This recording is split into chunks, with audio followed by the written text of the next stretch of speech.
Over the years, the public has been encouraged to own a share of America. Yet how many individuals have been prepared to invest wisely?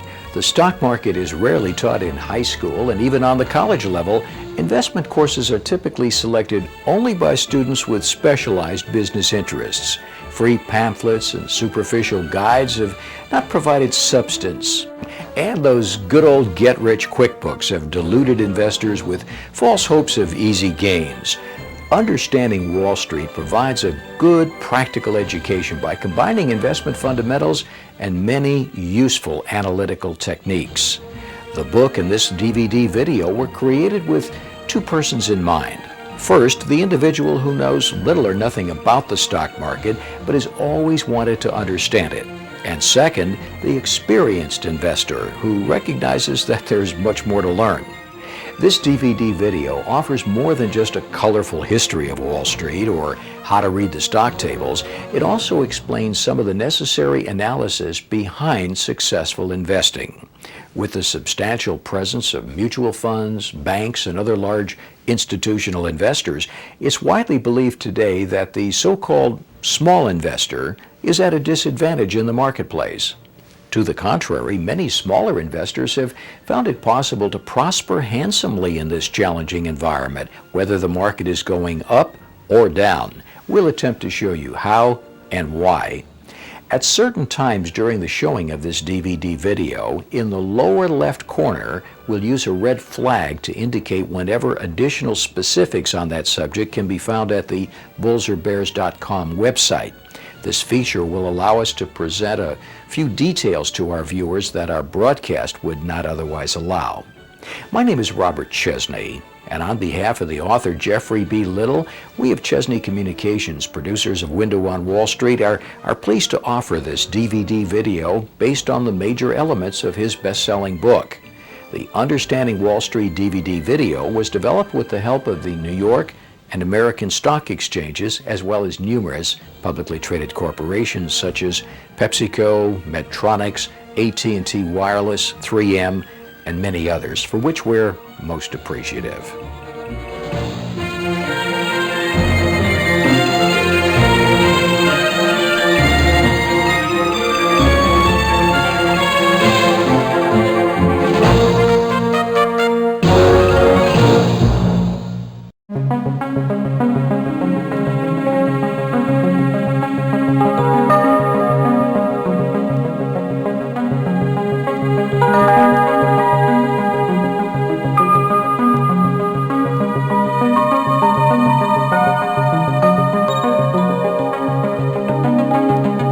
What is a share of stock? Every business day, millions of shares of stock are bought and sold.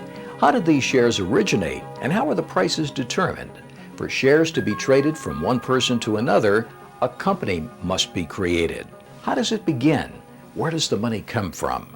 Well, in this chapter, the new design chair company is born, and its officers confront the problems that all successful corporations must solve. Directors are elected, shares are issued, profits are reinvested into the business, and dividends are declared. In the process, you're going to see capitalism at work, and you'll gain an appreciation for a system that has produced the most advanced economy in the world. Now, Charlie is a young inventor. He's just built a new lightweight folding chair having a superior design. Encouraged by family and friends, he decides to turn his hobby of building chairs into a full-time business rather than sell his patents to a large furniture company. Although Charlie has savings that could be put into the venture, the amount is far short of the total capital necessary. He estimates the total cost of the factory, machinery, and initial money needed for product inventory to be approximately $2 million. These assets, now that's the factory, machinery, inventory, and remaining capital, would be used to produce the chairs and maintain the new business. The more chairs Charlie can produce using these assets, the more profitable the business would be. Charlie has calculated that if he could make and sell at least 100,000 chairs annually, it would cost about $20 to manufacture each chair. In addition, he estimates the sales and marketing expenses for each chair to be roughly $10. Since each new chair would be sold to his customers at the competitive price of $35, his profit before paying federal, state, and local taxes would be $5 per chair. Charlie believes his new enterprise would be beneficial in several ways. Thousands of people would enjoy using the new chairs. Many people in his community would be earning a living by making and selling the chairs, and the business would also contribute to the welfare of his community, state, and country through the payment of taxes. If Charlie could indeed manufacture and sell 100,000 chairs, this activity would no longer be a hobby. It would be a sizable business. But now Charlie faces a major problem. Where will he get almost $2 million for the factory, machinery, and working capital? He's unable to borrow such a large amount without collateral. He decides to find others. These are frequently called venture capitalists, who might also see the potential for his idea and be willing to risk some capital to get the venture started. To interest others, Charlie must divide his new business into smaller pieces to give them some ownership. Charlie realizes, too, that by relinquishing some ownership, he would no longer be entitled to all the profits. However, he is willing to do this to secure the help of others. Now, after exploring the advantages and disadvantages of the various legal forms of business, he decides to establish a corporation. The principal reason for choosing a corporation rather than a partnership or any other form was financial liability. Charlie learned that no matter which legal structure is used, creditors always have first claim on the assets if the business were to fail. However, a corporation as a legal entity limits the financial risk of the owners to the amount of capital invested. In other words, stockholders of a corporation are not liable for more than they invest. Charlie forms the corporation under the laws of the state and names it the New Design Chair Company, and selects a few individuals to act as the board of directors until the first annual meeting of stockholders. At that time, a board of directors will be formally elected by the stockholders. The directors decide to issue 250,000 shares of stock of the 400,000 total possible shares authorized by the company's founding charter. Now, when the company was organized, this was the number determined to be the most convenient for the company's needs.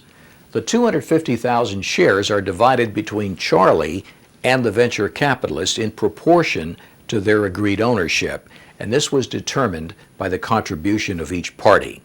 Charlie still owns a meaningful amount because of his importance to the company, his chair patents, and his initial capital. Now it can be said they are indeed stockholders in common. Each stockholder is a part owner in the company, although the extent of ownership depends upon the number of shares held.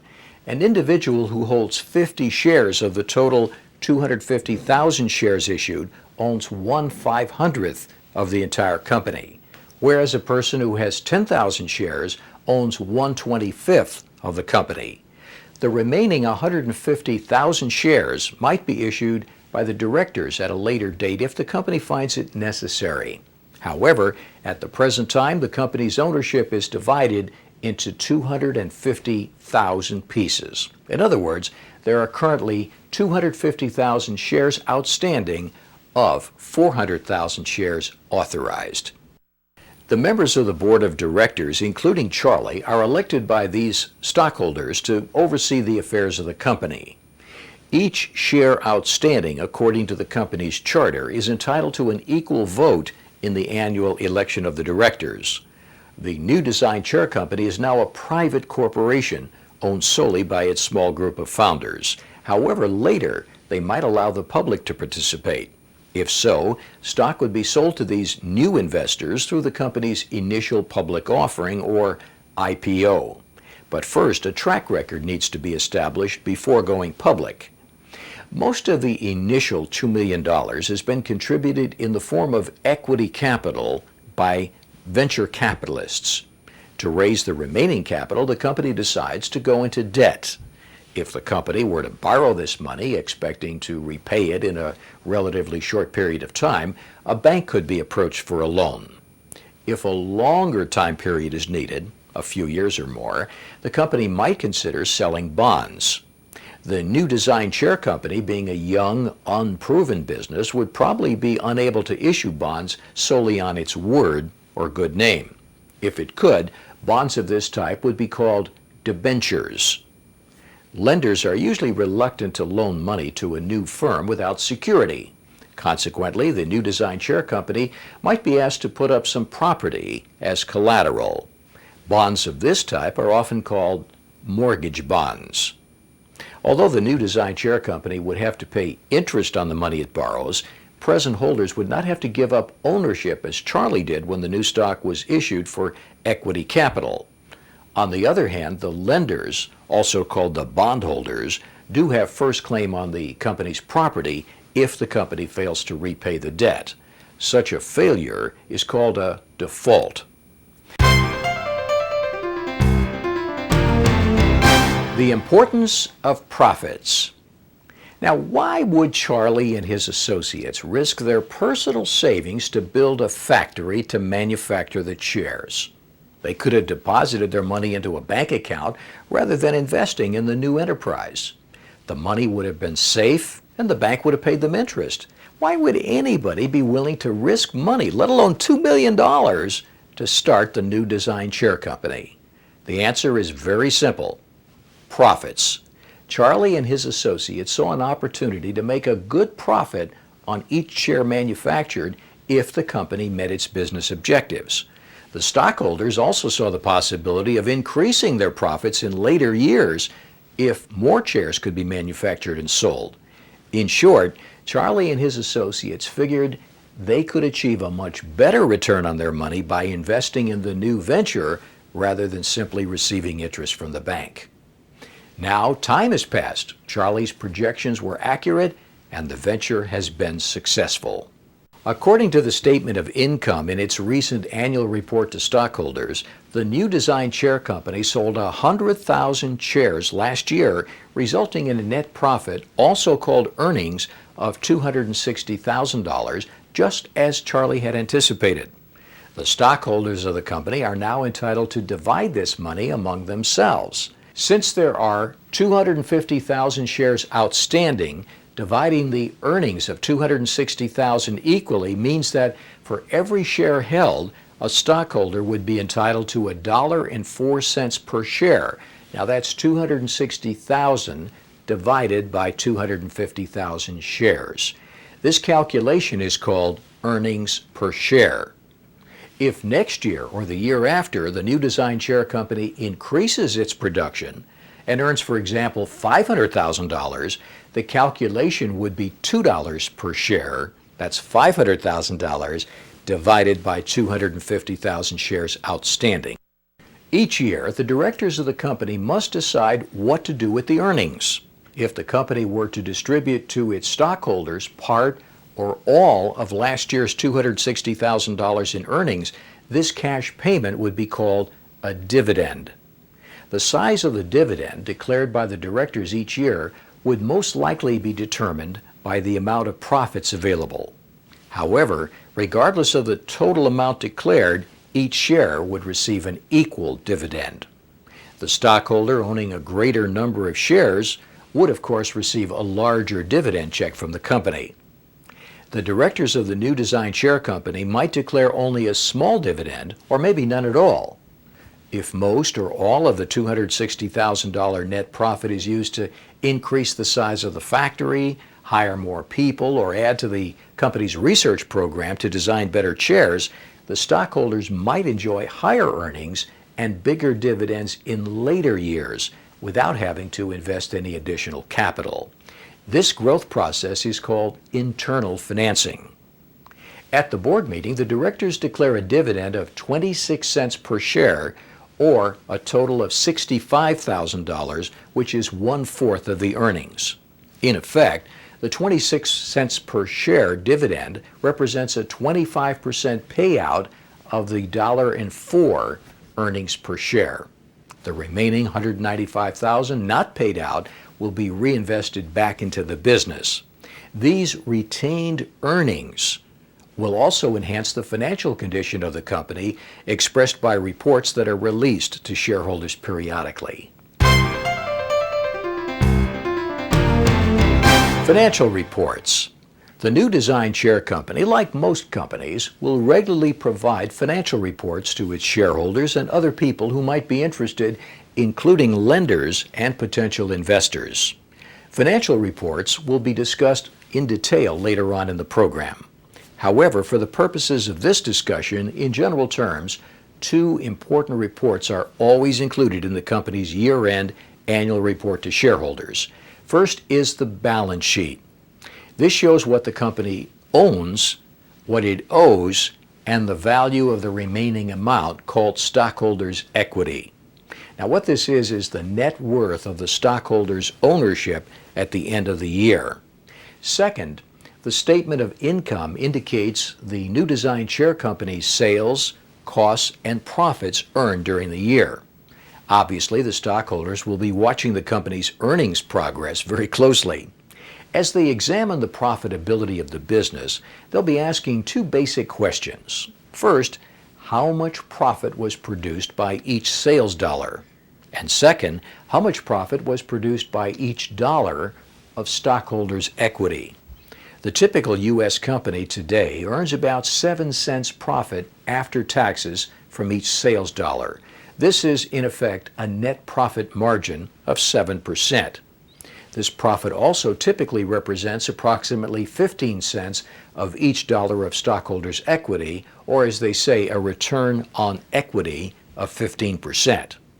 Clearly, profits are important to everyone in our economic system. Without profits to spur individual initiative and encourage investment, factories would not be built, people would not be using better products, and many more workers would be looking for employment. The stock price. Once a company's stock has been issued and is outstanding, how is the market price determined? To answer this question, there's an old Wall Street saying, a stock is only worth what someone is willing to pay. Although the saying is somewhat short-sighted, there is some truth to it. A stockholder wanting to sell new design chair company shares, for example, could sell for no more than the price someone else would be willing to pay. The stock is rarely sold back to the company since the company's financial resources are tied up in the business.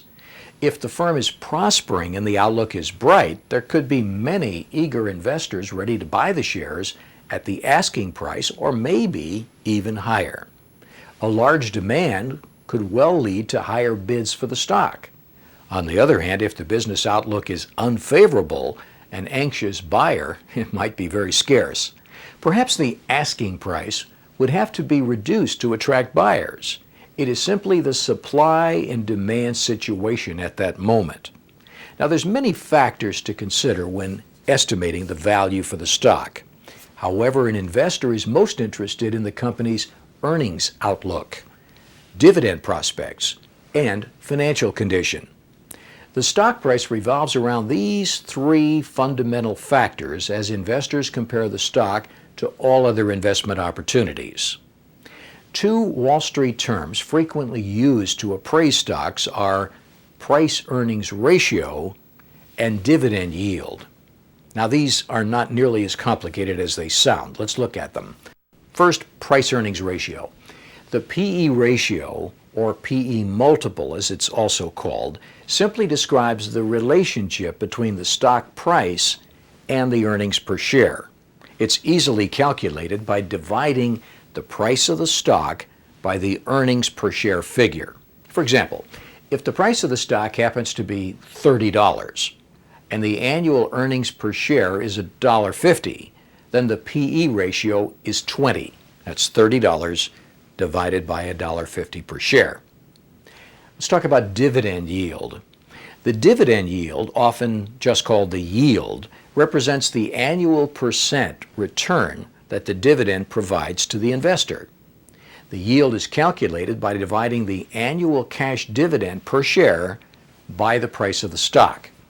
An example, if the company pays an annual cash dividend of 60 cents per share and the stock price happens to be $30, the annual return or dividend yield is 2%. Here again, 60 cents per share divided by $30. Although a low P/E ratio is considered desirable, It's a common mistake to automatically assume that a stock having a low P/E ratio is more attractively priced than another stock having a higher P/E ratio. A stock with a P/E ratio of 8 times, for example, is not necessarily a better value than one with a P/E multiple of, say, 20 times earnings, if future profits of the first company grow much more slowly or maybe not at all compared with the second company.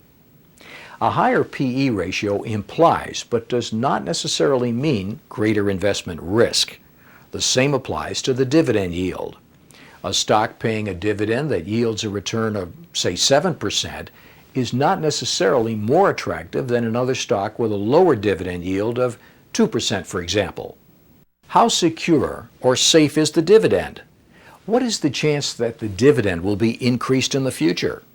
How much of the company's profit is being paid out as a cash dividend to shareholders rather than being reinvested back into the business for future growth? These and other related questions must be considered.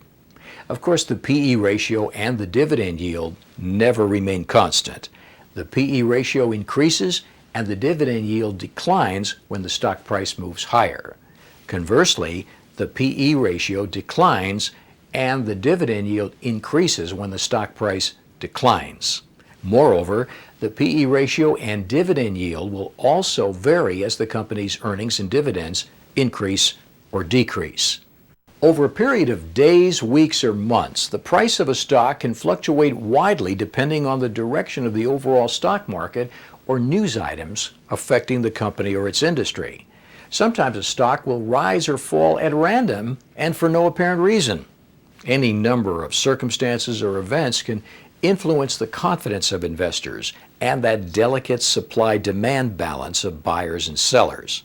However, to repeat, over an extended time period, this would be a few years or longer, the stock price will most likely rise or fall in line with the company's earnings, dividends, and financial condition. Why do people buy stocks? Where should that extra money go? Into the bank? Bonds? Real estate? Art? Or will the stock market provide the best possible return? While each individual has a different investment objective, stocks are really bought for one primary reason: to make money. An individual can participate in the stock market in 3 ways. Investing, this is generally the most successful approach because time can be used to an advantage. An investor buys shares to be a part owner of the company and to obtain at least an adequate return on the investment, at least enough to justify the risk and enable the investor to keep ahead of the rising cost of living. The investment time horizon is usually a few years or longer. Speculating. The speculator is willing to assume great risk for a potentially great reward. Being a part owner is not important to the speculator since the time horizon is to be no longer than necessary. Trading. A trader attempts to take advantage of small price changes and is less interested in intrinsic value. Stock certificates are merely pieces of paper to be bought and sold for a profit within a short period of time, sometimes weeks, days, hours, or even minutes. In Wall Street parlance, the term trader is often synonymously used with the term speculator, which is okay. However, it's best not to confuse the terms trader and investor. These are quite different. So whether investing, speculating, or trading, a stockholder makes money by receiving dividends from the company, usually paid quarterly, and/or by obtaining capital appreciation if the stock is sold at a price higher than the original price paid. Each day, the stockholder can calculate the theoretical profit or loss on a piece of paper, hence the popular terms paper profit and paper loss. But a profit or loss is not, as they say, realized until the stock is actually sold. The stock market can be different things to different people. An older person, for example, might invest in stocks with an objective of obtaining a high but fairly secure dividend yield. A middle-aged couple might prefer buying only higher quality stocks with an investment objective of growth and modest dividend returns. Younger investors, on the other hand, could be less interested in a current dividend return. Indeed, they might be willing to assume greater risk and buy shares of small, rapidly growing companies for maximum capital appreciation. In any case, it's important for an investor to use only as much stock market capital as they can safely afford to identify realistic investment objectives and to know what to expect from each dollar invested. Many years ago, a popular slogan was used by brokerage firms to attract the small investor. Own a share of America, they used to say. With as little as a few $1,000s of extra cash, inexperienced investors could buy shares of companies without any knowledge of their business, management, or investment potential. But some have also been wise, patient individuals who have regularly invested modest amounts of money successfully over the years because they've taken the time to learn the basics of investing. They now have meaningful investment portfolios. Stocks will always fluctuate and there will always be uncertainties. But as long as innovative men and women strive to profit from new ideas or build new products or offer new services, company values will rise. The profit opportunity for a long-term investor is no less promising today than it was 5 years ago, 10 years ago, or 50 years ago. Investing in the stock market can be educational, challenging, and with a very little amount of patience, very rewarding. Many investment ideas have been identified by applying common sense to personal knowledge and using each observation as a starting point. For example, this new restaurant chain just opened. It has a better menu, faster service than any other of its kind. Can I buy shares in this business?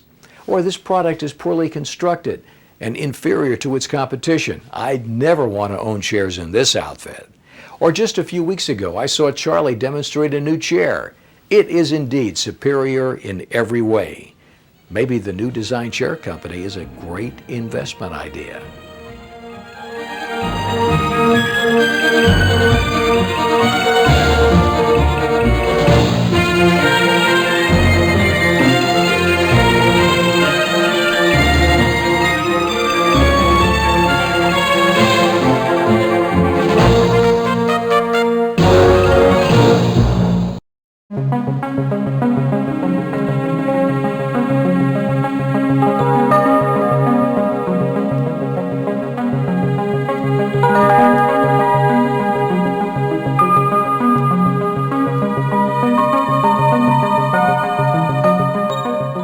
Nearly 400 years ago, Wall Street was an insignificant dirt path. Since then, history has changed the dirt path into the financial center of the world.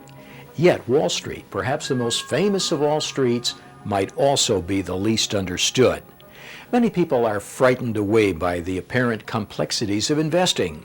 They never learn of Wall Street's colorful history or its role in the American economy. The way stocks are bought and sold remains a mystery. Wise investing is indeed a challenge that requires serious study, but a stock market transaction is much less complicated than buying or selling a car or a boat. This section will provide a glimpse into the past as well as a brief explanation of Wall Street today. Wall Street is a street, an address in New York City pointing straight from Roosevelt Drive near the East River to the Old Trinity Church. But this is not the Wall Street people refer to when they ask, how does Wall Street work, or what does Wall Street say? That Wall Street is a marketplace. Specifically, it's a marketplace where the merchants, agents, and customers of finance meet to buy and sell stocks and bonds. It's composed of all the individual marketplaces and the total community of interest that maintains them, and this is all very closely regulated by what's commonly known as the SEC. That's the Securities and Exchange Commission, created by the Securities and Exchange Act of 1934. Thus, the name Wall Street is a short, convenient reference to the exchange where stocks are traded in a two-way auction process. The New York Stock Exchange, commonly known as the NYSE, the American Stock Exchange, Amex, and the regional stock exchanges. Also included are the nationwide network of broker-dealers known as the NASDAQ or the over-the-counter market. Again, you see these initials OTC. The brokerage firms and their employees and a variety of investors, both individual and institutional. Wall Street can also be defined with added precision according to its two major functions. First, to provide a primary market and a secondary market. Through the primary market, corporations sell their stocks and bonds directly to the public, thereby obtaining the money needed for expansion. The process of bringing a stock issue to the market for the first time is called going public. That's where the term initial public offering, or IPO, is more commonly used today. After a company has gone public, its shares are traded in the secondary market, which provides the investor with an adequate number of bids to buy and offers to sell, as well as an opportunity to sell shares at any time. In the secondary market, stock prices rise or fall according to supply and demand. Each person using the Wall Street marketplace has one objective: to make money. The buyer is seeking to obtain an adequate investment return from a higher stock price or through dividend payments, or both. The seller, on the other hand, may already have a capital gain or loss and would like to free the money for investment elsewhere. Their efforts in total form a fundamental economic process that creates new industries, new jobs, and a higher standard of living. The dirt path took its name from a wall of brush and mud built alongside it shortly after New York was founded as a Dutch trading post back in 1609.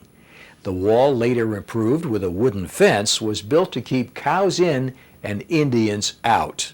Although little is known about the wall's success with cows, by 1626 Indians were certainly allowed to enter the early business community, at least long enough to sell Manhattan for $24 and some beads. The street, however, quickly became a center of commercial activity because it connected the docks serving the Hudson River trade on one end with the East River importing business at its other end. Early merchants had many interests. They bought and sold commodities such as furs, molasses, and tobacco. They traded in currencies. They insured cargoes, and they speculated in land. They did not, however, formally invest in stocks and bonds, for even as late as George Washington's inauguration, Wall Street had no securities exchange. In fact, this country's first stock exchange was established in Philadelphia back in 1790. In 1789, the first Congress of the United States met in Federal Hall on Wall Street, the place where George Washington had been inaugurated earlier that year as president. The first order of business was to authorize the issue of $80 million in government bonds to absorb the cost of the war. 2 years later, bank stocks were added to government bonds when Alexander Hamilton, then Secretary of the Treasury, established the nation's first bank, the Bank of the United States, and offered shares to the public. Now there were securities to trade, but still no organized market existed on Wall Street. Investors, by word of mouth, indicated their interest in any available issue through Wall Street coffee houses or by advertising in newspapers. And the list of securities grew with more bank stocks and newly formed insurance companies. A need for an organized market developed. By early 1792, Wall Street was enjoying its first bull market. Several merchants, encouraged by the increased activity, kept a small inventory of securities on hand that would be sold over the counter like any other of their wares. Today's over-the-counter market got its name from this early form of trading, and business was booming. Some days, as many as 100 bank shares would be traded. Wall Street businessmen began to schedule stock and bond auctions as they had for commodities. Soon, several leading merchants organized a central auction at 22 Wall Street where securities were traded every day at noon. Customers of the newly formed stock exchange office or their agents left securities with the auctioneers, who received a commission for each stock or bond sold. A customer's agent or broker would also receive a commission for shares purchased. With predictable ingenuity, some businessmen came to the auction, but only to listen. They noted the prices and after the auction would offer the same securities, but at reduced commission rates. Even auction members traded in this after-hours market. On March 21, 1792, concerned Wall Street leaders met at Corey's Hotel to establish an improved auction market that would also better serve their own interests.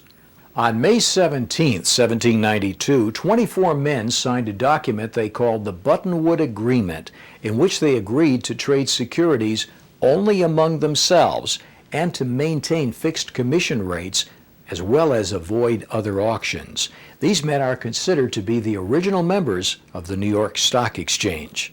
For a while, the New Brokers Union met under the aging buttonwood tree that faced 68 Wall Street, but they soon moved indoors when the Tontine Coffee House was completed in 1793 at the northeast corner of Wall and William Streets.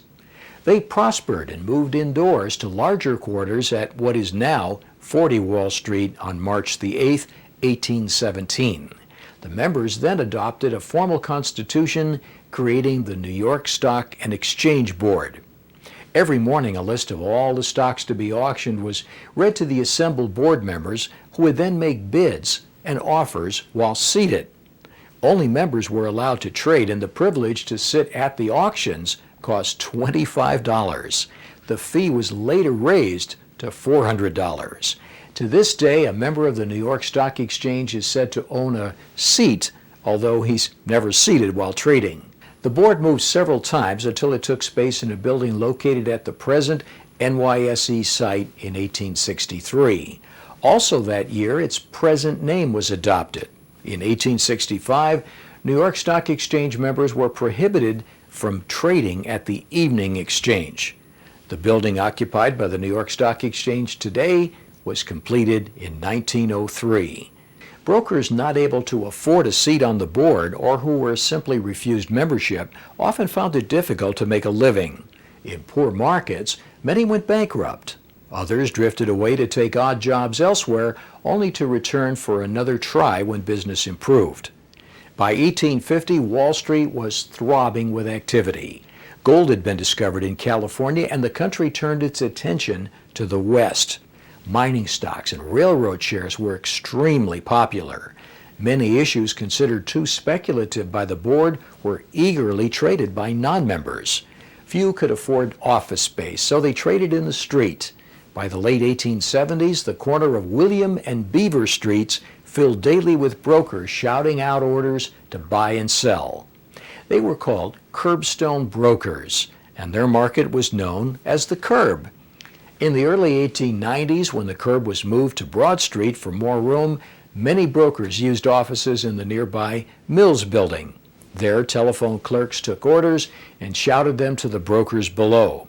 But with several hundred brokers being called more or less simultaneously, shouting soon proved futile. A system of hand signaling was developed, parts of which are still used today to convey price and volume information to the waiting brokers.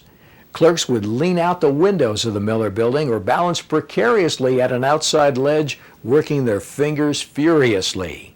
The brokers below often wore brightly colored or otherwise distinctive clothing, allowing the clerks to spot them in the crowd.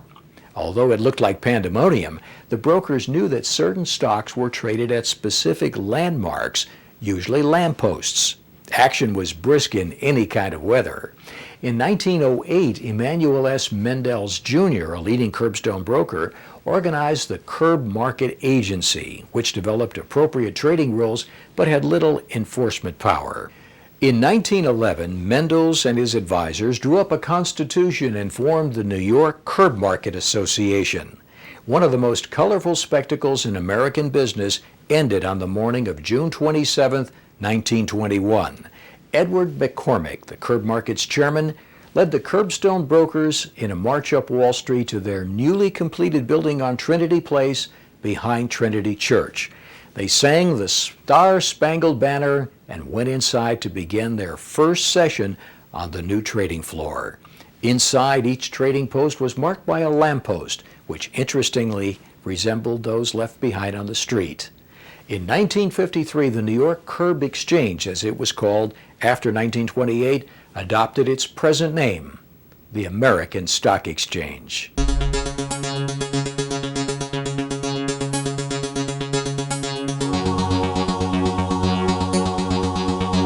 The primary market.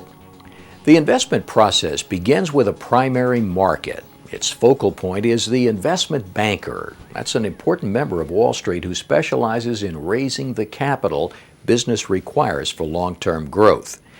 That investment banker guides a company into the public marketplace and generally helps the company in its dealings with Wall Street. Assume, for example, that a company has enjoyed several years of business success and is now ready to expand. The firm's management has determined that several $1 million are needed for plant expansion.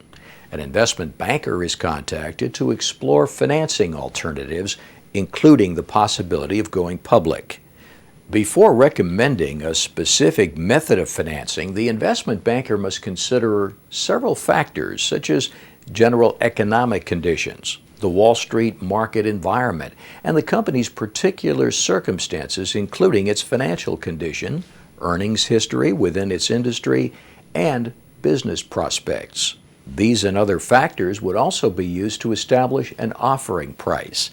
In this case, it's decided that a public offering of common stock would be appropriate as opposed to a form of debt obligation. The investment banker agrees to underwrite the issue by buying all the shares for resale at a pre-established price per share. If the issue were larger, the risk could be spread by inviting other investment bankers to join in an underwriting group, which is known as a syndicate. At the time of sale, the syndicate usually invites other security dealers to join them in a selling group, and together they sell the new shares to the public at a set price. Before a new issue can be sold, however, the company must comply with the full disclosure requirements of the Securities and Exchange Commission. In a registration statement filed with the SEC, the company lists the essential facts of its financial condition and operations. These facts must also be printed in what's called a red herring and later called a prospectus that members of the selling group must give to every buyer or potential buyer.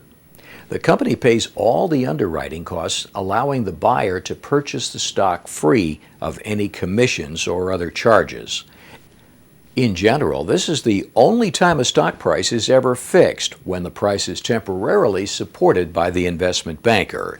After that, the shares are traded as usual according to supply and demand in the secondary market. The secondary market. Just as a corporate treasurer works closely with an investment banker in the primary market, the investor's main contact in the secondary market is the registered representative. This title means that this individual is registered with the SEC and represents the firm's brokers and dealers who actually execute a customer's order on the trading floor of an exchange or in the OTC market. The representative does not buy or sell to the customer, but rather acts on the customer's behalf as an agent. The registered representative, also known as a stockbroker or account executive, and the brokerage firm are compensated by a brokerage commission, which is charged each time a stock is bought or sold. In the OTC market, a customer may pay a markup or a markdown or a commission depending on how the order is handled. A markup is an amount added to the purchase price, while a markdown is subtracted from the sales price by the OTC broker-dealer.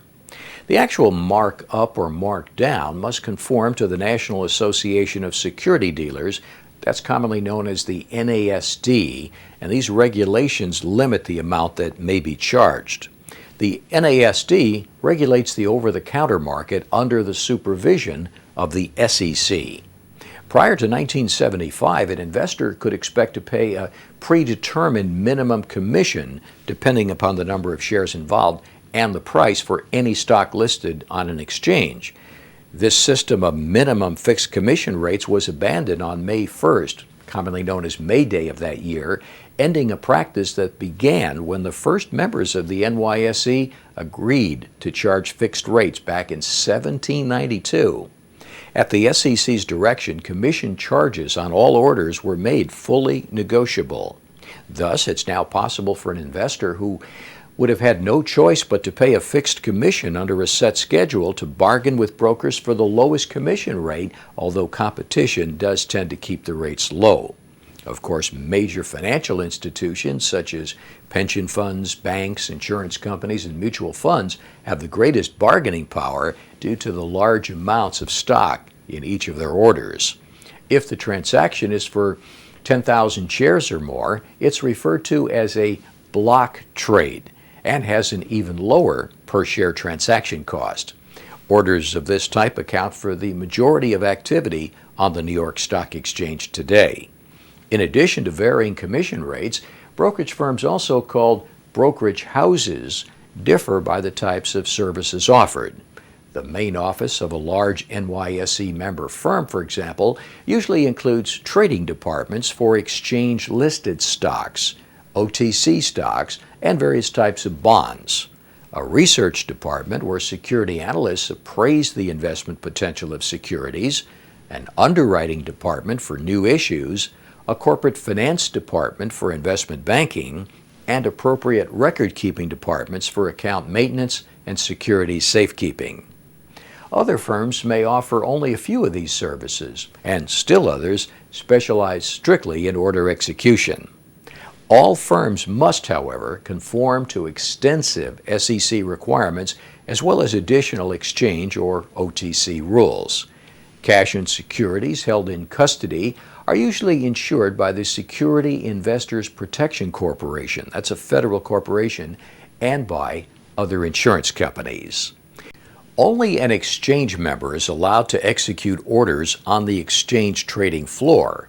To become a member, a brokerage firm must buy a seat. That's an expression that recalls the days when brokers paid $25 for the privilege to be seated during the stock auctions. The number of NYSE members who own seats, 1,366, has remained unchanged since 1953. Since there's a limited number available, seats, like stocks, have their own auction market.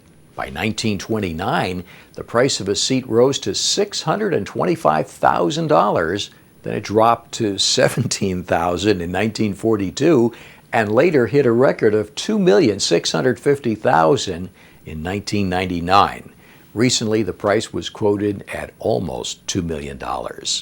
Firms not owning seats are called non-member firms. Their orders for exchange-listed stocks must be processed through a member firm or be executed in the so-called third market. That's buying and selling exchange-listed stocks in the over-the-counter or OTC market. A brokerage firm doing most of its commission business with individual investors is referred to as a retail house, while a firm emphasizing institutional business by servicing mutual funds, pension funds, insurance companies, and banks is called an institutional house. This distinction is less clear today than it was years ago due to many crossover functions and similar capabilities via the internet. Just as brokerage firms differ, the markets are also different in terms of both listing requirements and methods of execution. When a stock is listed on an exchange, it means that the stock has been accepted for trading there. The term recalls the list of stocks that was read to the assembled brokers at the daily auctions more than a century ago. Before its stock can be listed, the company must meet certain minimum listing requirements. Each exchange has its own minimums. For a company to be among the 2,800 listed on the NYSE, for example, it must have pre-tax earnings of $2.5 million, a total of 1.1 million shares publicly held, net tangible assets of $40 million, and at least 2,000 holders of 100 share units. The NASD imposes similar but less stringent requirements before a company is accepted for quotation in the computerized National Association of Security Dealers automatic quotation system. Now abbreviated, that's NASDAQ, and pronounced just like it's spelled, NASDAQ, or the OTC market. Like the NYSE, a company can be delisted if it falls below certain minimum requirements. The net effect of the various listing requirements has been to attract the oldest, largest, and best-known companies to the NYSE, smaller and younger companies to the Amex, and the newest least seasoned companies to the OTC market. But there are some important exceptions. Many large, well-known companies such as Microsoft, Apple Computer, Intel Corporation, and others have not sought NYSE listings by their own choice. No longer is a NASDAQ-listed company regarded as a low-priced penny stock selling for less than $1 each. Also today, many of the NYSE's most actively traded stocks are quoted on NASDAQ and thus traded in the third market. A company can be listed on more than one exchange. Dual listings are common on the regional exchanges where transactions in dually traded issues are usually based on current NYSE or Amex prices. Typically, many companies listed on the 10 regional exchanges are local or regional businesses. Now 6 markets, the NASD, Boston, Cincinnati, Pacific, Midwest, and Philadelphia exchanges are linked by computer through the intermarket trading system, commonly known as the ITS, with the New York and American exchanges. This has led to a truly national listing for many stocks. One major difference between the exchanges and the OTC is the method of order execution. Trading on an exchange is accomplished by a two-way auction process, while OTC is trading by negotiation. How the system works. After opening an account with a brokerage firm, similar in many ways to opening a bank account, the investor is free to buy or sell stocks through any exchange or in the over-the-counter market. The following example of an NYSE transaction represents the traditional way stocks have been bought and sold for more than a century. Actually, the mechanics of the system have changed dramatically in recent years. A shopkeeper in Atlanta, Georgia, goes to his local brokerage firm, one of 336 NYSE members, and places a market order to buy 100 shares. That's the standard unit of trading and commonly called a round lot of the XYZ company. A market order is an order to be executed as soon as possible at the best price available. At about the same time, a teacher in Denver, Colorado, places a market order with her local broker, also with a member firm, to sell 100 shares of XYZ stock. The orders are quickly sent to the trading departments of the respective firms and then transmitted directly to the floor of the NYSE. The firm's floor brokers, these are employees located on the trading floor, receive the orders and proceed immediately to the trading post where XYZ is bought and sold. Each listed stock is traded at one of the 17 posts, and each stock has a specialist assigned to it. The specialist's primary function is to ensure a fair and orderly market in each assigned stock by buying and selling for his own account in the absence of competing bids and offers. There are roughly 450 specialists, each responsible for about 6 stocks employed by 7 firms. Some very big stocks have specialists devoted solely to them. At the post, the brokers enter the crowd. That's a group of 2 or more brokers who also have orders for XYZ. "How's XYZ?" asked the broker representing the Atlanta shopkeeper. 30 and 40 to 30.50, someone, usually the specialist, responds. This is the current bid and asked quotation. This means that $30.40 is the best bid, the most anyone in the crowd is then willing to pay, and $30.50 is the best offer, the lowest price at which anyone will sell. The difference between the two is called the spread.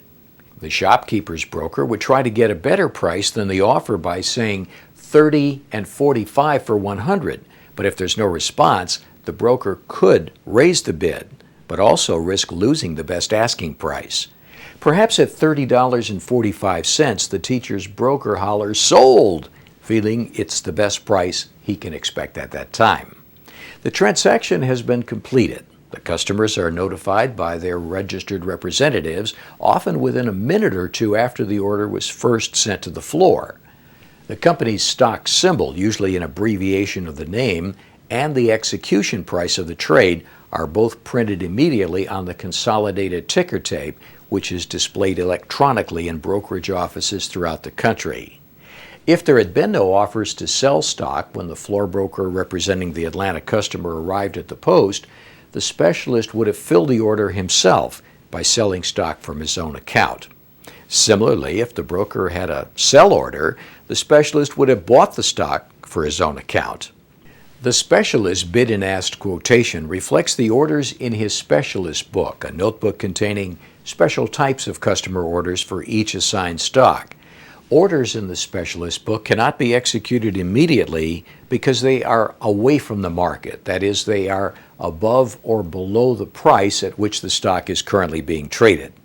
The specialist or his specialist firm must always have on hand enough capital to buy 2,000 shares of any stock that he's been assigned.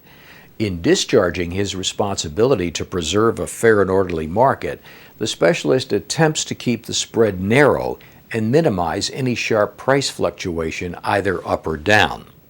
When the specialist trades for his own account, he's said to be acting as a dealer, much like the dealers in the OTC market. A dealer acts as a principal in a transaction, buying from and selling stock to a customer. A broker, on the other hand, only represents a customer as a middleman or agent. In early 2001, as an SEC directive, the exchanges ended the quaint pricing system of quoting stocks in eighths of a dollar. Since then, stocks have been quoted in decimals, which is pennies, with narrower spreads as a result. Moreover, this traditional system utilizing the specialist has changed considerably in recent years. In 1976, the New York Stock Exchange introduced the Designated Order Turnaround System. That's called the DOT system. DOT, which has been improved and renamed Super DOT, is an electronic order routing system allowing member firms to transmit orders directly to the specialist post. Thus, member firms' market and day limit orders up to specified sizes are transmitted by SuperDot. With the narrow spreads today, orders can be filled almost immediately and at prices in line with customer expectations. Presently, SuperDot is capable of a daily volume exceeding 2 billion shares. Before the famous New York Stock Exchange opening bell to begin the day's trading, SuperDot continuously pairs buy and sell orders and presents the pre-opening balance to the specialist, who then uses the imbalance to determine the opening price. In addition, the specialist book is no longer a pencil and pad, but instead a touchscreen electronic display book. The specialist activates a computer by simply touching the display screen at the appropriate places. Today, 3 out of 4 orders on the NYSE take place between customers without any capital participation of the specialist. Also, nearly all trades take place at or less than a nickel from the last sale. The specialist would act as a dealer if an investor wants to buy or sell from 1 to 99 shares, called an odd lot.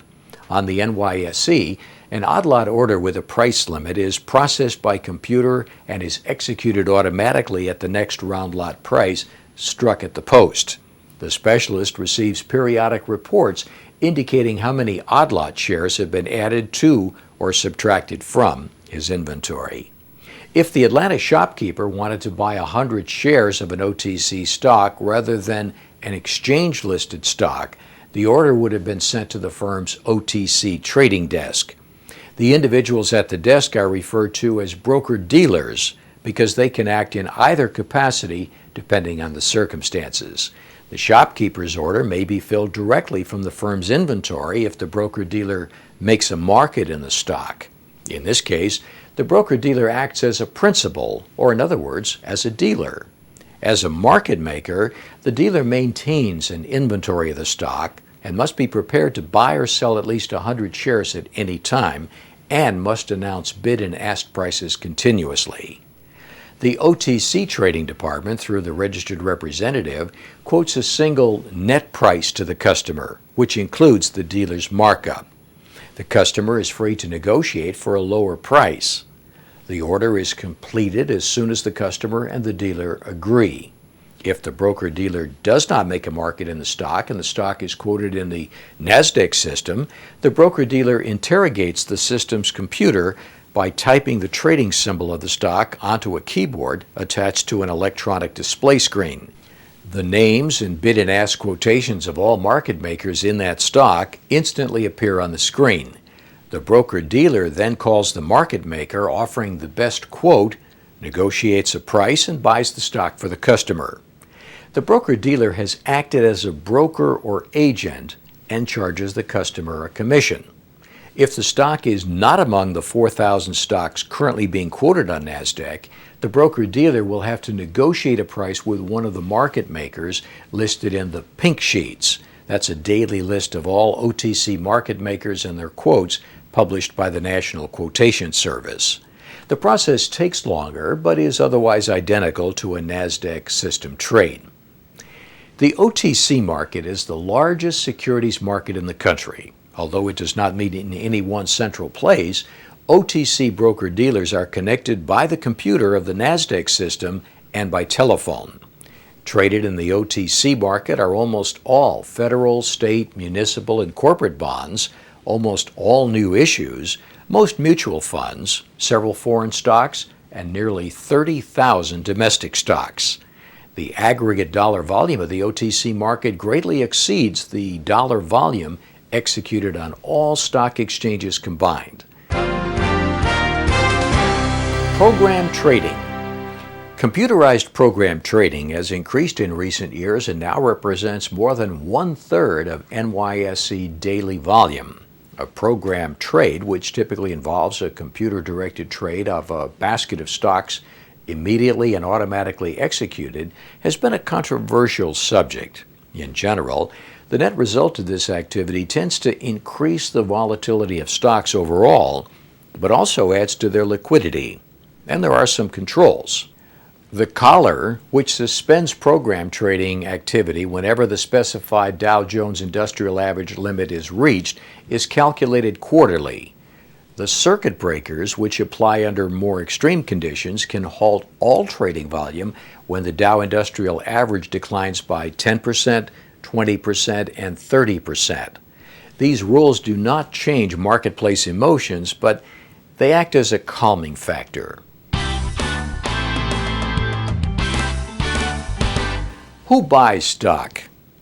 Common stock ownership is broadly separated into two categories: individual and institutional, even though institutions invest on behalf of individuals through pensions, trusts, profit sharing, and mutual funds.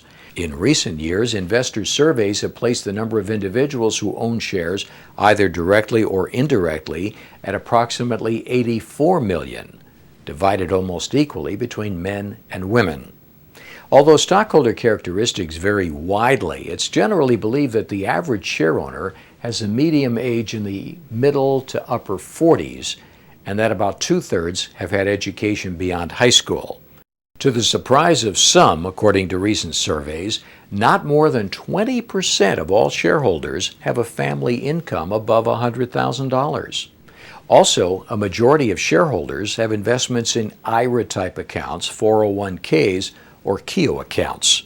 During the past several decades, institutional investors have steadily replaced individuals as the most important factor in the U.S. stock market. Overall, U.S. institutional investors now own $5.5 trillion, or nearly 50% of outstanding equities. The holdings of foreign institutions, private funds, and certain other funds are also considerable. The largest institutional investors, judged by the market value of their holdings, have been uninsured pension funds, investment firms, nonprofit institutions, insurance companies, common trust funds, and mutual savings banks. The future. In the years ahead, as we move further into the 21st century, a global market network will be operating that will encompass all of the world's major stock markets, including those in the United States, Japan, Europe, as well as other countries. It will be possible to buy or sell securities 24 hours a day. The technological developments of the past 40 years and the organizational efforts that began as far back as the 1970s will one day be in place. The markets will be efficient with minimal duplication, and worldwide orders to buy and sell will be routed and filled on a timely basis. Investors will be able to locate the best bid and ask prices no matter where they might be. This process of change is continuing and should reach fruition within the next 8 to 10 years. Eventually, Wall Street may once again hear the words spoken in 1921 by Edward McCormick. Just before the curbstone brokers went inside for the first time, he said, "The die is cast. The old order is gone forever."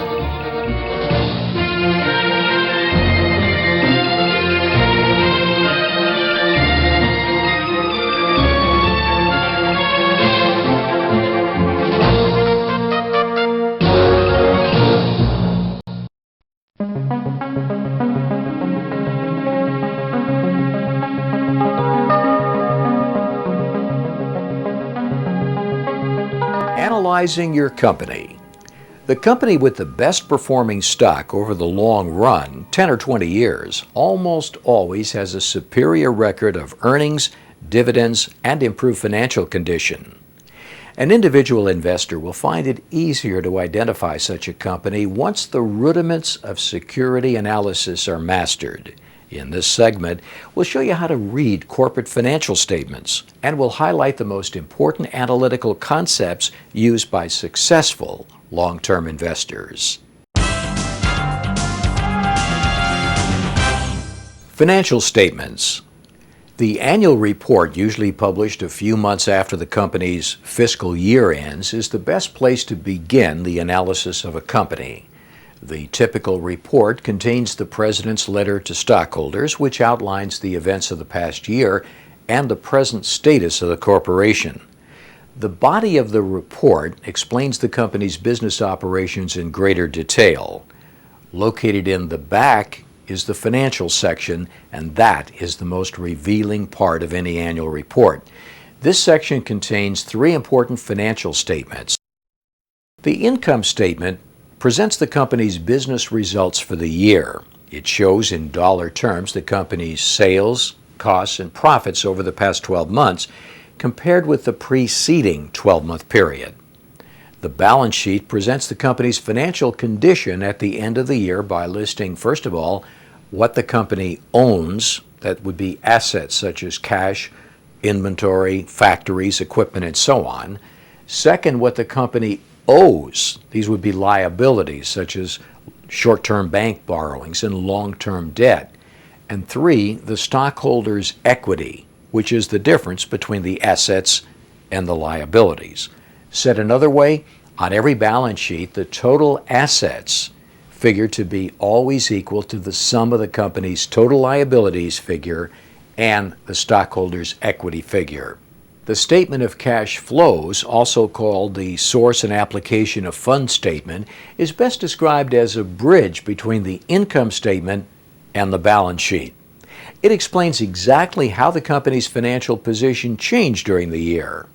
In short, the statement of cash flows outlines how the company financed its growth during the year, that is, the source where the money came from, and the applications, which is where the money went.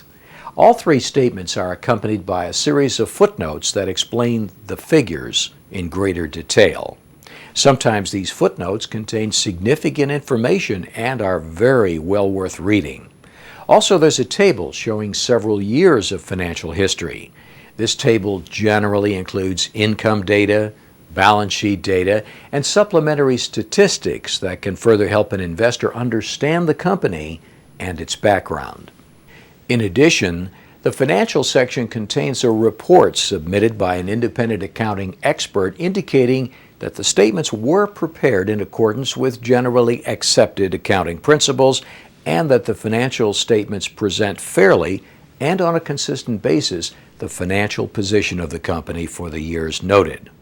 The investor should read it to check for any qualifications the auditors considered important and be wary of the company if its financial reports have any. Finally, any investors who want more information can obtain the complete SEC package referred to as the 10-K report, and this package also includes the annual report. So today, investors do have much more information available to them than ever before.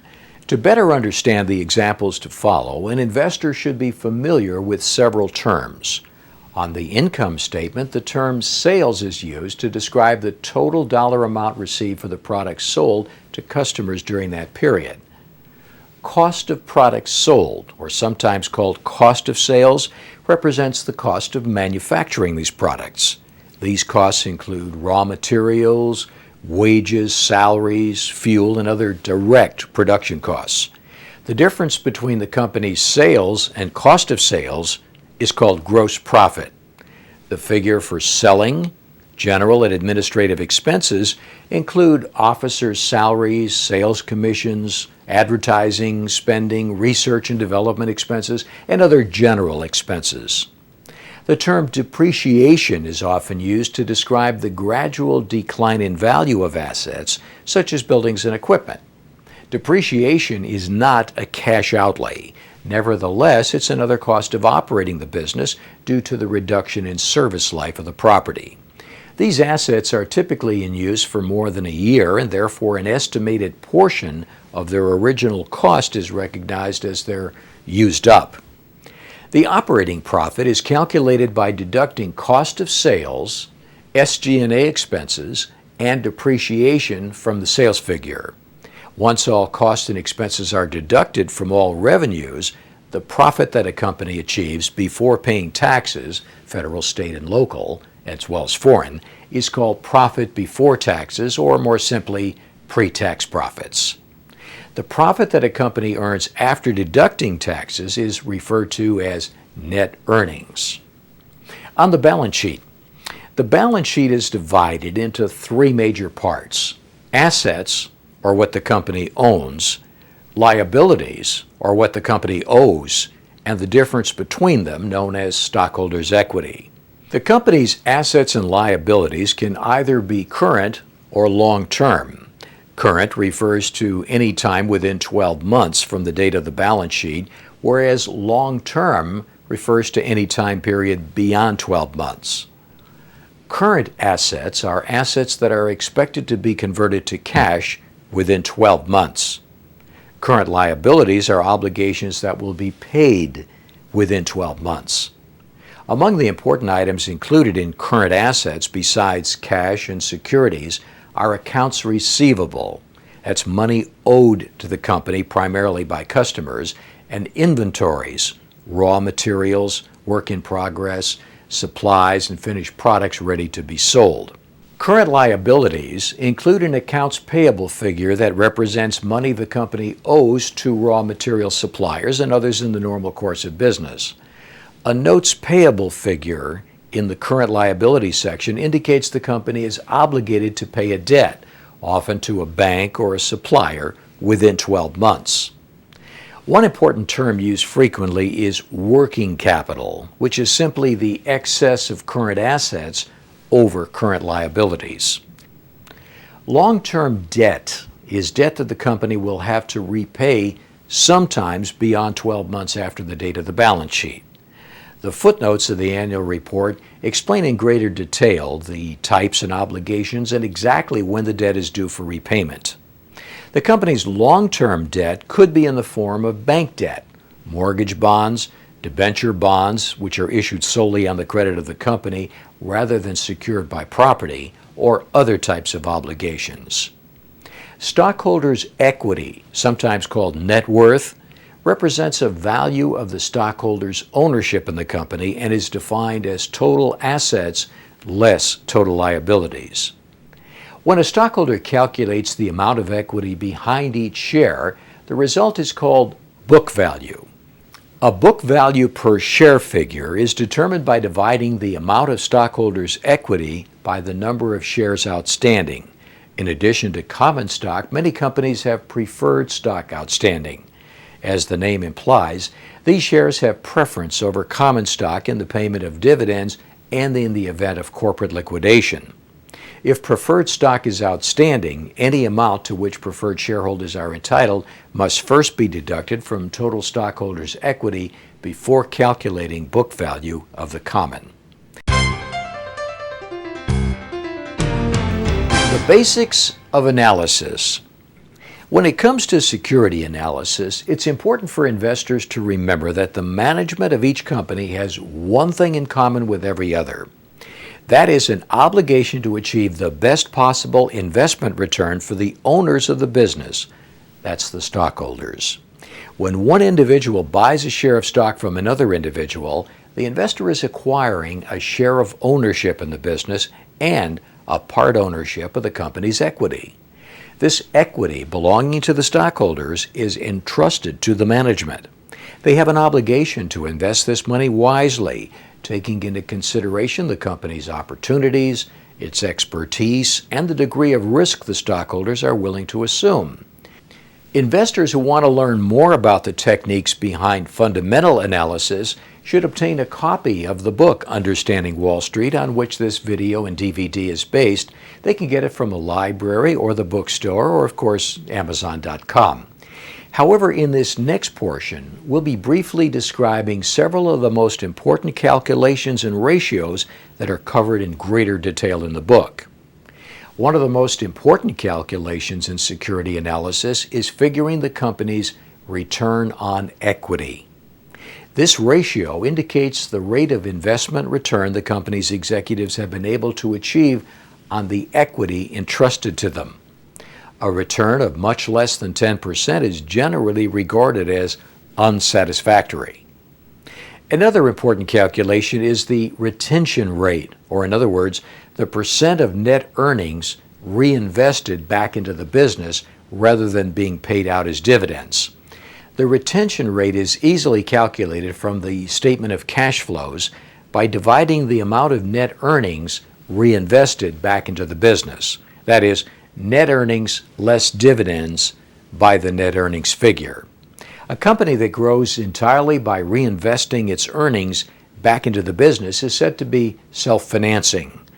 Both the return on equity and the retention rate calculations are very important to an analyst because they provide a clue to the company's internal growth rate potential for earnings. Analysts refer to this growth potential as the reinvestment rate. A company can only grow either by, one, plowing earnings back into the business, or second, by obtaining new debt or equity capital from outside the company. The reinvestment rate is simply the product of the return on equity and the retention rate as shown in the formula. It can be seen from the formula that a company can improve its reinvestment rate by either increasing its return on equity or expanding its retention rate, or a combination of both. In addition to the reinvestment rate formula, there are many other statistical calculations that can be applied when analyzing companies. They're also explained in detail in the book.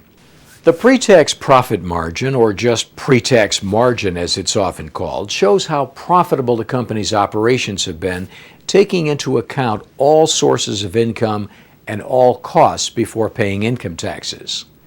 The net profit margin measures a company's profitability after all costs, expenses, and taxes have been paid. For many U.S. companies, 8% is typical. Cash flow can be helpful in the analysis of profit trends and in measuring a firm's ability to finance its construction programs. Sales growth is important, but it loses its meaning if each incremental sales dollar does not produce the profit to justify the new investment. For these reasons, an investor should watch for trends in sales, profitability, including return on equity, and earnings growth. Growing net earnings is, of course, the primary means of increasing stockholders' equity. Improving profitability is also very important. When sales advance more rapidly than costs and expenses, profit margins expand, and vice versa.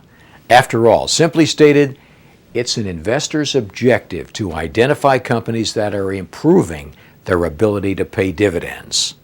When valuing stocks, many Wall Street analysts apply the following rule of thumb, and it's become widely used in recent years. Analysts compare the company's P/E multiple to its long-term growth rate. This calculation is simply called price to earnings growth, or just simply PEG. Thus, a stock that sells at a P/E ratio of 18 with an annual earnings per share growth rate of 15% has a PEG of 1.2, which is not too far above the desirable 1.0 figure. A stock that has a PEG of more than 2.0 or 3.0 at the most is generally considered fully priced. Once the analytical and statistical methods outlined in this segment become more or less routine, the investor should find security analysis to be an enjoyable challenge. Indeed, success in the stock market will come more easily if you take the time to analyze your company.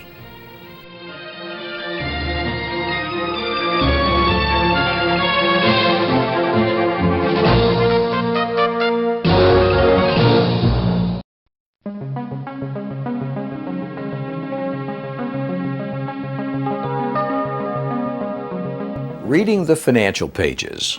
Reading the financial section of a newspaper is much like watching a baseball game. Neither one can be fully appreciated unless you know the rules, understand the objectives, and can at least identify a few players.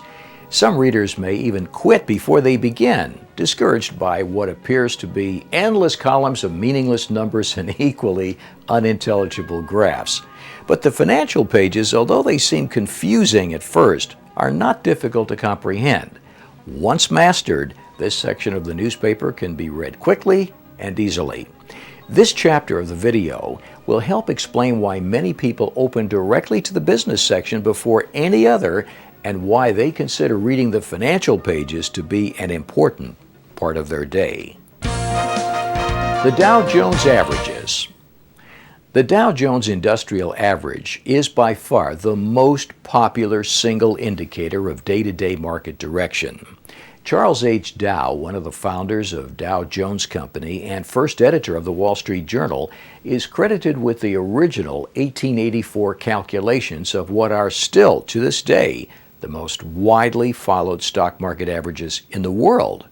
It was his intention to express the general level and trend of the stock market by using the average prices of a few representative stocks. In 1896, there were two Dow Jones averages.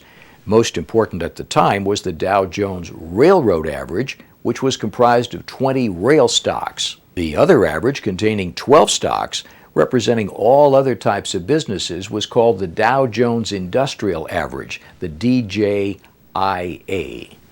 In 1916, the industrial average was increased to 20 stocks. 12 years later, in 1928, it was increased to 30 stocks, the same number used today. A third average, the Dow Jones Utility Average, was established as a 20-stock average in 1929, later reduced to 15 stocks as it is today. The three averages, the 30 industrials now regarded as the most important, the 20 transportations revised and renamed to include airlines and trucking stocks, and the 15 utilities together comprise the fourth average, the 65 Dow Jones Composite. Over the years, the widely followed Dow Jones Industrial Average has changed considerably with many substitutions. Fewer than 20 of the 30 stocks in 1928 remain, and only General Electric of the present industrial average was included in Dow's original computation. The 30 stocks currently used to compute the Dow Jones Industrial Average appear above, along with the day's change from yesterday's close for each stock. The industrial average is simply an average of the prices of these 30 stocks. However, when one of the companies in the group declares a stock split or a stock dividend, which we'll explain later, the divisor has to be decreased accordingly to maintain comparability. Today, the divisor, instead of being 30, is about 0.1458. This means that for every $1 that each DJIA stock advances or declines, the average moves about 7 points. With the passing of time, the level of the industrial average has increased, mainly reflecting the growth of the companies in the average. Once the Dow Jones Industrial Average is calculated, the result is expressed in terms of points rather than dollars. When the news commentator announces the market was up 72 points today to close at 89.85, what's really being said is the Dow Jones 30 industrial stocks averaged 8,985 when calculated at 4 p.m. today. And that's the end of the NYSE trading session, which is an increase of 72 points from the 8913 calculation at the close of the session yesterday.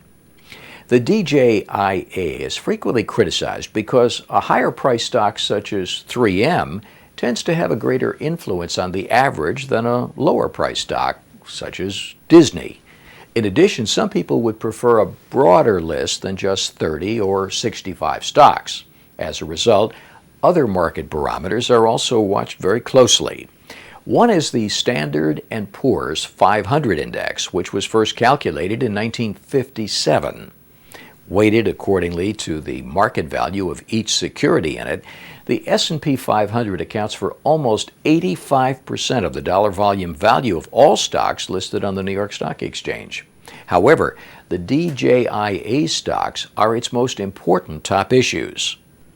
The Dow Jones Industrial Average is an important benchmark for investors in more than one way. Not only does it provide a sense of indicating overall direction of stock prices, but the average can also be used as a guide to relative values. The DJIA has its own earnings and dividends, which are averages of the earnings and dividends of the component companies. These statistics are readily available and can be used by investors as a basis for comparison with individual stocks. For investors who want to buy or sell shares in the broad market, such as the S&P 500, there are exchange-traded funds. These are called ETFs.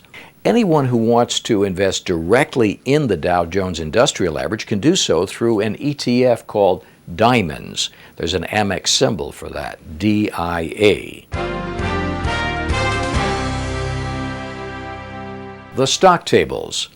In years past, just as a minute is divided into 60 seconds, a foot into 12 inches, or a gallon into 4 quarts, Wall Street once used the quaint Spanish system of dividing a stock dollar into fractions of 8, or as they say, eighths of a point, with each eighth of a dollar having a value of 12.5 cents. Since April 2001, however, stocks have been traded with the fractions of shares quoted in cents.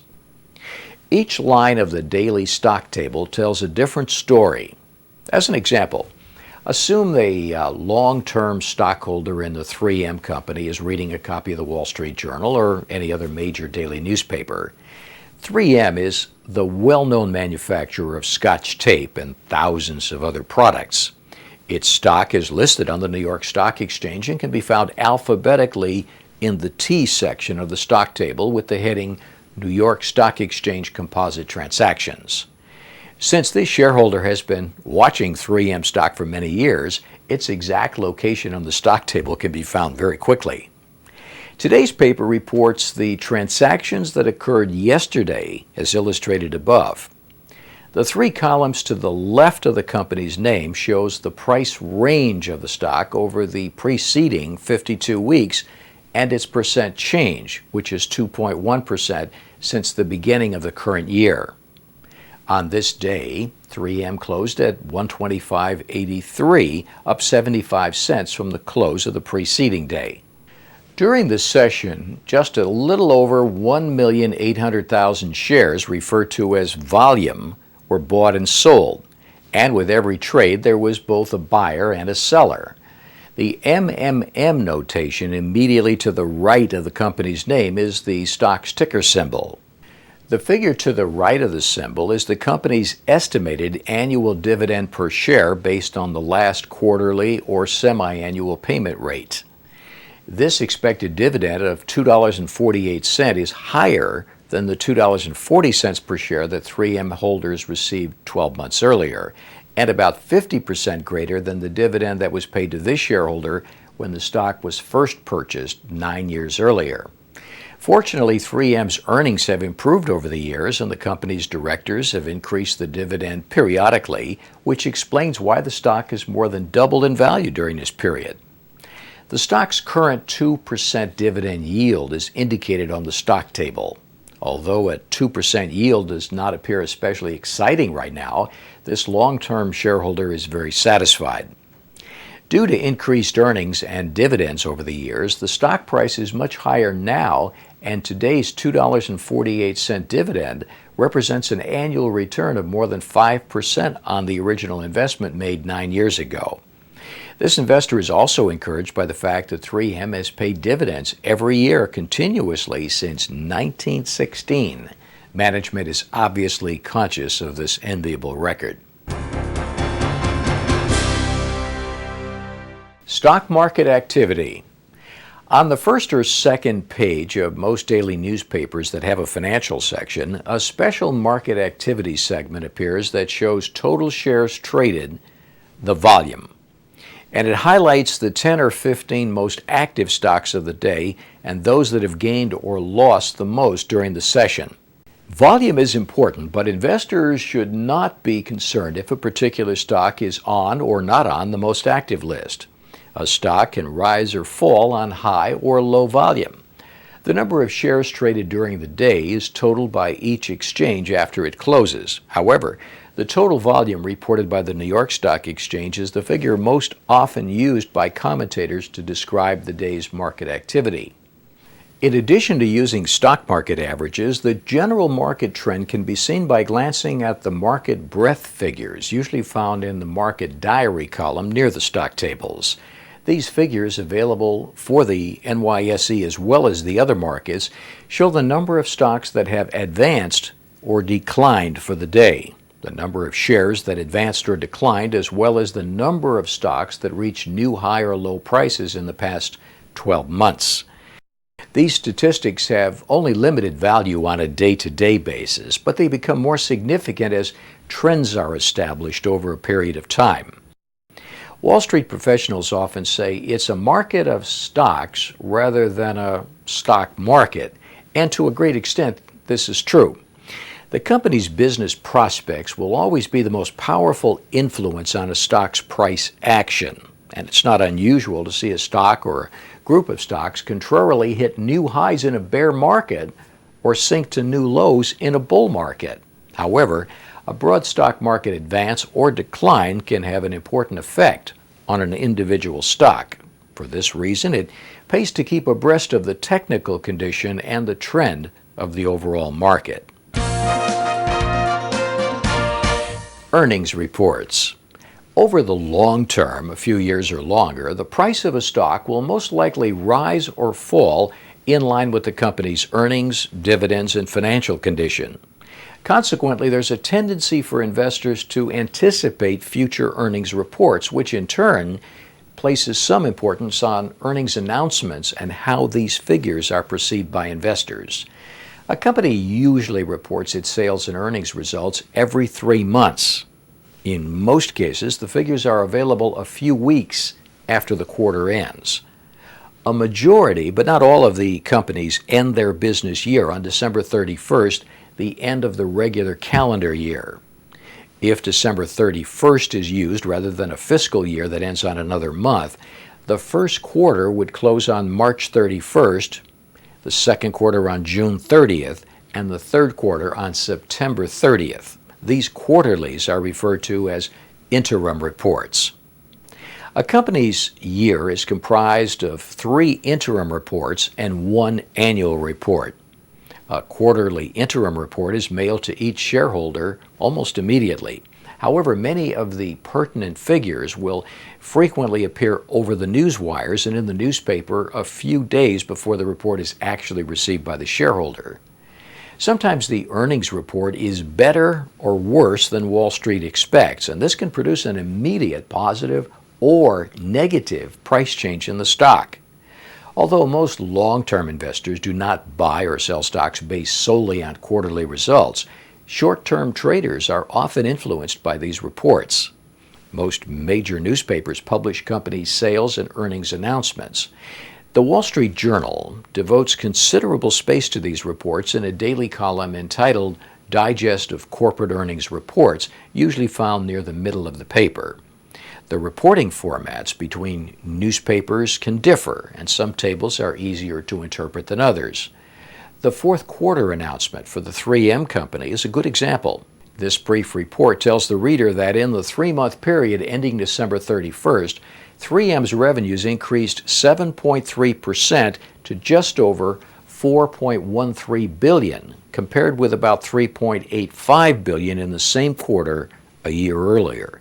It also shows that 3M enjoyed profits of $511 million in the quarter, or $1.29 per share, comparing favorably with $381 million, or 96 cents per share, last year.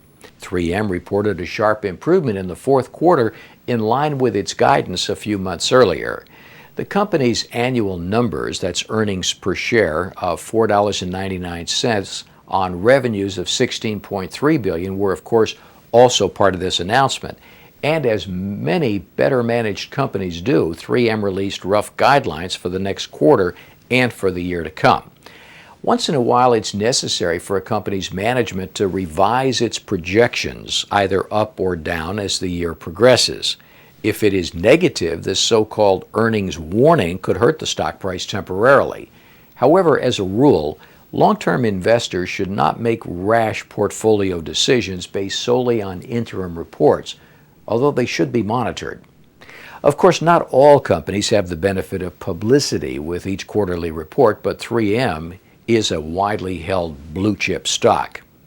Investors frequently interpret a company's interim report positively when the quarterly comparison is better than the preceding quarterly comparison, and view it negatively when the reverse occurs. Stated a little differently, investors like to see earnings improve, especially at an increasing rate. Also at the same time, much depends on what the analysts were expecting. Dividends and stock splits. Each quarter, a company's board of directors meets to decide how much, if any, earnings will be paid to stockholders as a cash dividend. If a dividend is declared, the directors will also set a date of record. This means stockholders on record on or before that date are entitled to this dividend. Anybody buying the stock after that date would have to wait for the next declaration to receive a dividend. As a result, the stock's market price is reduced by the amount of the dividend on the day after the date of record. To say it another way, the stock is ex-dividend after that date. When a company's earnings improve, the directors might raise the regular dividend rate or perhaps declare an extra dividend. This term is not to be confused with the term ex-dividend. On the other hand, if the company's earnings trend is unfavorable, the dividend could be reduced or omitted entirely. Dividend announcements, either good or bad, can be found in a special dividend section of the newspaper.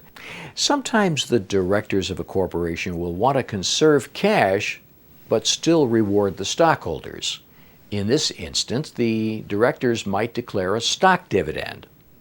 As an example, a stockholder who owns 100 shares of a company declaring a 10% stock dividend would receive another 10 shares from the company.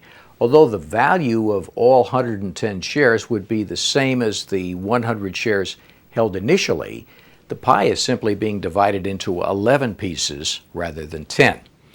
If the company's per share cash dividend remains the same, the stockholder has in effect been given increased future dividend income. However, if the dividend rate is cut to adjust for the stock dividend, or if the company does not pay a regular cash dividend and has no intention of doing so, then the stockholder has received absolutely nothing new. In this case, the directors of the company should explain their action to the stockholders. Much the same can be said about a stock split, regardless of how the stock is divided. 2 for 1, 3 for 1, 3 for 2, or whatever.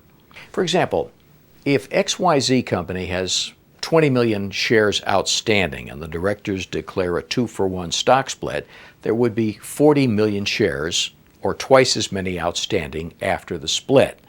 If the stock price happened to be $50 before, it would be $25 after. At the same time, the earnings per share figure is also halved. A stockholder owning 100 shares before the split would of course own 200 shares after, but the total value would be the same. That's similar to holding 2 nickels instead of 1 dime.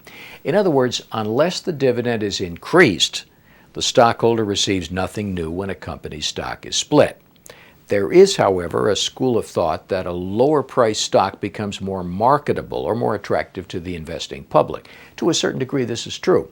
For psychological reasons primarily, some investors prefer owning stock in denominations of 100 shares called round lots rather than any amount less than 100 shares called odd lots. It's a common belief by many investors that 600 shares of a $5 stock will appreciate in value more rapidly than 200 shares of a $15 stock or 10 shares of a $300 stock. Now, while it's true that a lower priced stock is often more volatile, the company's earnings progress is by far a more important influence on the future value of the stock. Inexperienced investors can be misled by stock splits, or for that matter, by low-priced stocks in general. A $20 stock is not necessarily a better buy than a $40 stock. In fact, higher-priced stocks are frequently among the leading companies in their industries. In Wallstreet parlance, a stock dividend involves the distribution of less than 25% of the outstanding shares. A partial stock split is the distribution of 25% or more, but less than 100% of the outstanding shares. A stock split involves the distribution of 100% or more of the outstanding stock. After a nasty bear market, the price of a stock can be taken to an unacceptable level. The board of directors might declare a reverse stock split. Shares that have fallen to penny stock status could face delisting procedures or simply be shunned by the investment community. Thus, a reverse split might be appropriate. For example, a 1-for-10 reverse split would raise the share price of a $1.25 stock to $12.50. The effect is just the reverse of a stock split, as we explained earlier. However, because the circumstances are not entirely positive, reverse splits rarely help stocks regain upside momentum immediately.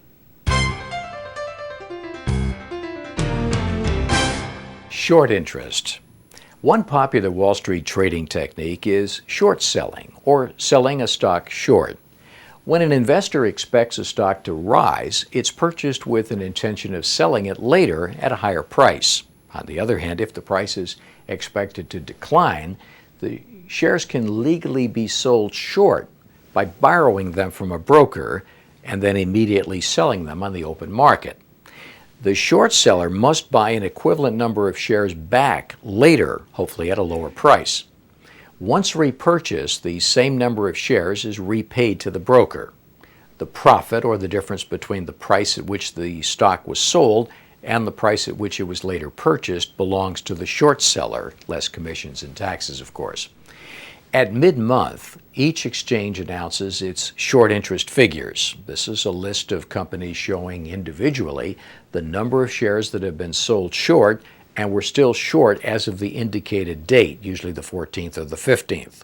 For the most part, these are shares that must be repurchased in the future. Today, there's a greater number of mutual funds than there are stocks, so finding the mutual fund tables does not present a difficult task. Due to the diversification of their portfolios, mutual funds are much less volatile than individual stocks, so reviewing their prices every day may not be necessary, but reading the table is easy. Conclusion. Long-term shareholders must continuously maintain a steady perspective and beware of excessive news minutiae. Between the promotional financial channels on TV, the internet, magazines, and daily newspapers, investors can be misled by unimportant news items and can be whipsawed attempting to catch every short-term cycle. When each so-called critical financial story breaks, the long-term implications of its details will need to be weighed. To benefit from this new input, it would be necessary to first develop a long-term economic picture on which an investment strategy should be based. Then, each day, decide on how this new information relates to it. This personal scenario will change only gradually, and rarely will it be altered dramatically from one month to the next. But without this framework, it'll be easy for the investor to miss the forest for the trees, as they say. making success in the stock market that much more elusive. Finally, the investor should be alert for unusual opportunities. History contains many examples of how unexpected events can affect stock prices. By definition, unexpected events cannot be predicted, but they sometimes present an opportunity to profitably buy or sell against the emotions of the crowd. Beyond the emotions of the day, however, the keys to investment success are often found between the lines of the financial pages.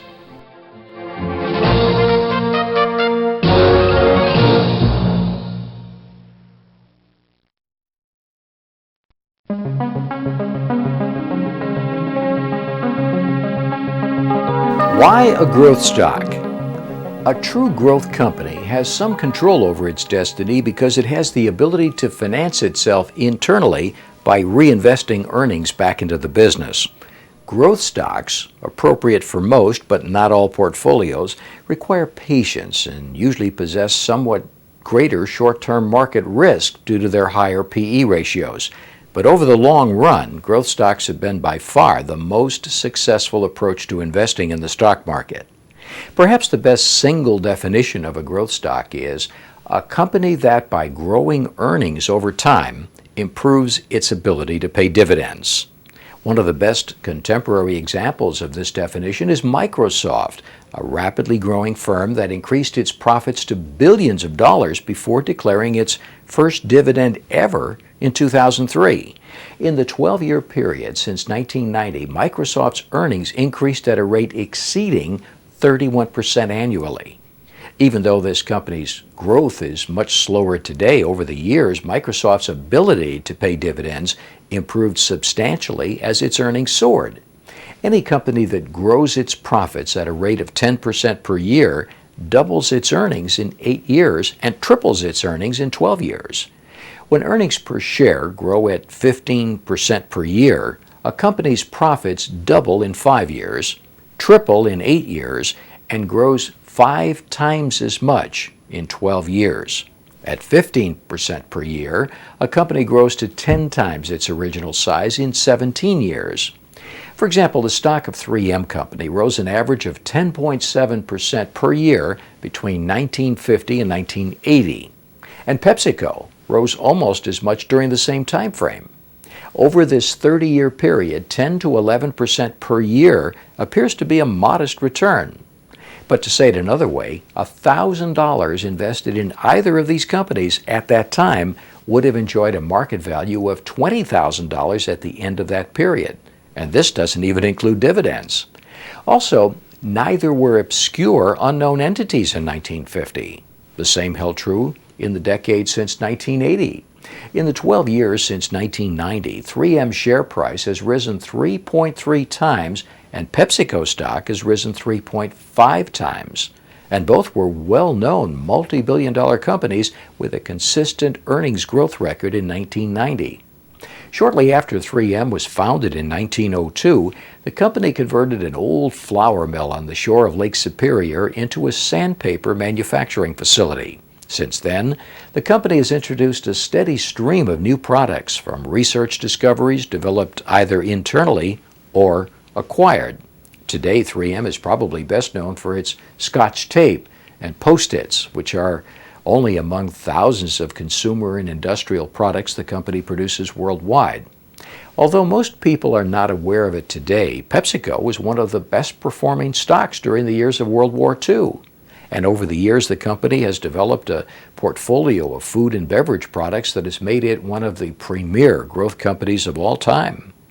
Whether the stock market is going up or down on a day-to-day basis, growth stocks can be found anywhere and at any time because the time horizon for investing in this manner is years, not days. Since 1990, the shares of Walmart, today's leading retailer, even then, have multiplied more than 5 times. Why? Because the company has delivered earnings growth. Another good example is Medtronic. This well-known manufacturer of pacemakers and other medical devices had sales of more than $1 billion in 1990. Since then, the stock price has multiplied nearly 20 times. Again, this was largely due to earnings growth. There's no guarantee, of course, on what the future holds for these or any other growth companies, but if they continue to grow at above average rates, it's very likely their stock prices will reflect their earnings progress over time. This annual compounding of profits is the real secret to success in the stock market. In 1792, with the signing of their historic agreement, the dirt path leading to the buttonwood tree where stocks were traded was changed forever. Almost exactly 200 years later, on August 6, 1991, Tim Berners-Lee, a young Oxford graduate working in Geneva, Switzerland, opened up the World Wide Web to the public for the first time, and no business has been changed more by the internet than Wall Street. One can almost say that the internet has developed into Wall Street's modern-day curbstone marketplace, and yesterday's dirt path leading to the buttonwood tree is today's computer software program referred to as the browser. For most investors today, the internet is a godsend. An investor interested in Johnson & Johnson, for example, can go to the internet, enter the company's URL address, jnj.com, find the company's website, and begin an in-depth analysis. Once Johnson & Johnson's website appears on the screen, a series of tabs or buttons can be clicked for directions to any one of several of the website's locations. They might include company products, or careers, or investor relations. From this location, the investor can then go to company background, historical data, annual reports and proxies, dividend history and its reinvestment plan, if any, financial reports, SEC filings, recent news releases, J&J's pharmaceutical pipeline, past corporate presentations, webcast archives, the latest stock quote or chart, and requests for other information. Most company websites today, including Johnson & Johnson, provide far more data and information that could have been obtained from multiple sources years ago. For instance, recently, one of the major brokerage firms featured Johnson & Johnson at its Pharmaceutical and Medical Devices Conference, where the company made a presentation. From J&J's website, the investor can listen to this webcast and view the slides that were used during the presentation. In effect, the extraordinary power of the internet now allows every investor to participate directly in the complete investment process. Besides the company's website, there are many other internet locations where an investor can collect information on nearly every public company. The investor can access SEC documents through a company called Edgar Online. Edgar is not affiliated with or approved by the SEC, but the most important forms filed with the Commission can usually be obtained through the Edgar service. Years ago, the net was the domain of mostly the online and discount brokers. This is no longer true. Almost all brokerage firms today have a presence on the internet, and they are now similar in many ways.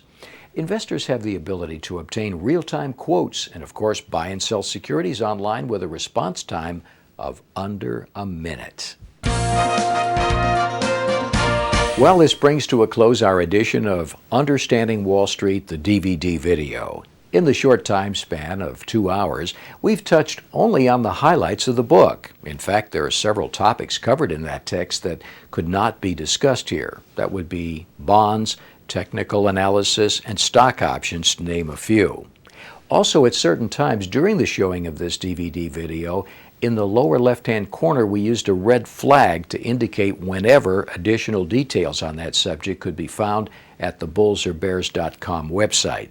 We trust that the time you spent with us was informative and interesting. Perhaps now when you discuss Wall Street with others or become more involved in the process of investing, you'll feel that much more comfortable. We're very pleased to be working with Jeffrey Little, the author of the book. His research and many years of experience have been invaluable and even inspirational. Again, our special thanks to the New York and American stock exchanges, as well as the many publicly traded companies who so generously supplied us with video footage used in the production. I want to thank you again for being with us, and until next time, I'm Robert Chesney.